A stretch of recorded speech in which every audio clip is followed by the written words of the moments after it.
BBC news আন্তর্জাতিক সংবাদে আপনাকে স্বাগতম। শুরুতেই সংবাদ শিরোনাম, এরপর বিস্তারিত।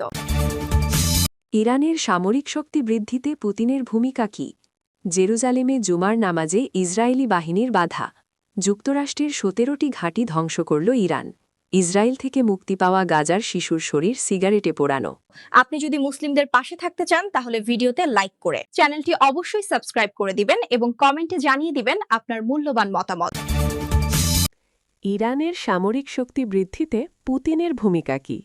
মধ্যপ্রাচ্যে চলমান সংঘাতে ইরান ও রাশিয়ার সামরিক সহযোগিতা নিয়ে নতুন তথ্য প্রকাশিত হয়েছে। মার্কিন প্রেসিডেন্ট ডোনাল্ড ট্রাম্পের মতে রাশিয়া তেহরানকে আংশিকভাবে সহায়তা করছে।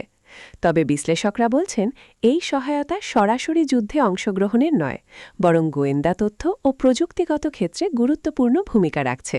খবর আল জাজিরার। রাশিয়া ইরানকে মার্কিন যুদ্ধজাহাজ ও বিমান শনাক্ত করার জন্য উন্নত স্যাটেলাইট তথ্য সরবরাহ করছে। বিশেষজ্ঞরা জানাচ্ছেন এই কাজে মূলত রাশিয়ার একমাত্র সচল গুপ্তচর স্যাটেলাইট লিয়ানা ব্যবহার করা হচ্ছে। এর পাশাপাশি রাশিয়ার সহায়তায় উৎক্ষেপিত ইরানের খৈয়াম স্যাটেলাইটও ১ মিটার রেজলিউশনের ছবি সরবরাহ করতে সক্ষম, যা মস্কো ও তেহরানের মধ্যে গোয়েন্দা তথ্য বিনিময়কে সহজ করছে। যদিও পেন্টাগন অ্যাব্রাহাম লিঙ্কন রণতরীতে হামলার খবরকে গুজব বলে উড়িয়ে দিয়েছে। রাশিয়ার এই গোয়েন্দা তথ্য সরবরাহ যুদ্ধের গতিপথকে প্রভাবিত করতে পারে, এমনটাও আশঙ্কা করা হচ্ছে। আপনি যদি মুসলিমদের পাশে থাকতে চান তাহলে ভিডিওতে লাইক করে চ্যানেলটি অবশ্যই সাবস্ক্রাইব করে দিবেন এবং কমেন্টে জানিয়ে দিবেন আপনার মূল্যবান মতামত। জেরুজালেমে জুমার নামাজে ইসরায়েলি বাহিনীর বাধা। দখলকৃত জেরুজালেমের সালাহ আল দিন স্ট্রিটে ফিলিস্তিনিদের শুক্রবারের জুমার নামাজ আদায় করতে বাধা দিয়েছে ইসরায়েলি বাহিনী। ওয়াফা নিউজ এজেন্সি তাদের প্রতিবেদনে এ তথ্য জানিয়েছে। স্থানীয় সূত্র জানিয়েছে ইসরায়েলি বাহিনী ওই সড়কে প্রবেশ করে কয়েক ডজন মুসল্লি ও ইমামকে মাত্র ৩ মিনিট সময় বেঁধে দেয় নামাজের আসন ছেড়ে চলে যেতে। এরপর তারা জড়ো হওয়া মুসল্লিদের নামাজ আদায় করতে না দিয়ে জোরপূর্বক সরিয়ে দেয়।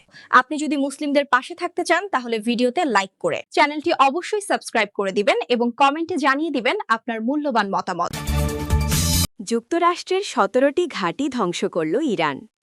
পশ্চিম এশিয়ায় অবস্থিত ১৭টি মার্কিন সামরিক ঘাঁটি ধ্বংস করা হয়েছে এমন দাবি করেছে ইরান। দেশটির সশস্ত্র বাহিনীর জ্যেষ্ঠ মুখপাত্র ব্রিগেডিয়ার জেনারেল আবুল ফাজল শেখার্চি শুক্রবার মেহের নিউজকে এই তথ্য জানান। তিনি দাবি করেন এসব ঘাঁটি রক্ষা করতে ব্যর্থ হয়েছে মার্কিন বাহিনী। শেখার্চি বলেন ২০২৫ সালের ১৩ জুন শুরু হওয়া ১২ দিনের ইসরায়েল-ইরা সংঘাতের পর ইরান তাদের প্রতিরক্ষামূলক নীতিতে আরও আক্রমণাত্মক কৌশল এনেছে। তিনি উল্লেখ করেন গত ৪৭ বছরে ইরান কোনো দেশকে আক্রমণ করেনি এবং ভবিষ্যতেও করবে না। তবে তাদের ওপর হামলা হলে তারা পাল্টা আঘাত দিয়ে শত্রুকে পরাজিত করবে। আপনি যদি মুসলিমদের পাশে থাকতে চান তাহলে ভিডিওতে লাইক করে চ্যানেলটি অবশ্যই সাবস্ক্রাইব করে দিবেন এবং কমেন্টে জানিয়ে দিবেন আপনার মূল্যবান মতামত। ইসরায়েল থেকে মুক্তি পাওয়া গাজার শিশুর শরীর সিগারেটে পোড়ানো। গাজা উপত্যকায় ইসরায়েলি বাহিনী প্রায় ১০ ঘণ্টা আটক রাখার পর এক ফিলিস্তিনি শিশুকে ফিরিয়ে দিয়েছে।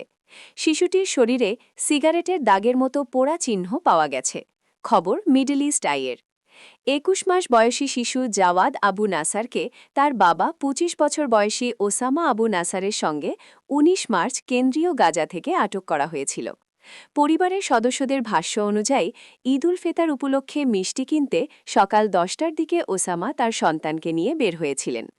যুদ্ধের সময় নিজের বাড়ি, অনাগত সন্তান এবং জীবিকা হারিয়ে মানসিকভাবে ভেঙে পড়েছিলেন ওসামা। ঈদের দিন মিষ্টি কিনতে গিয়ে তিনি আর ফিরে আসেননি।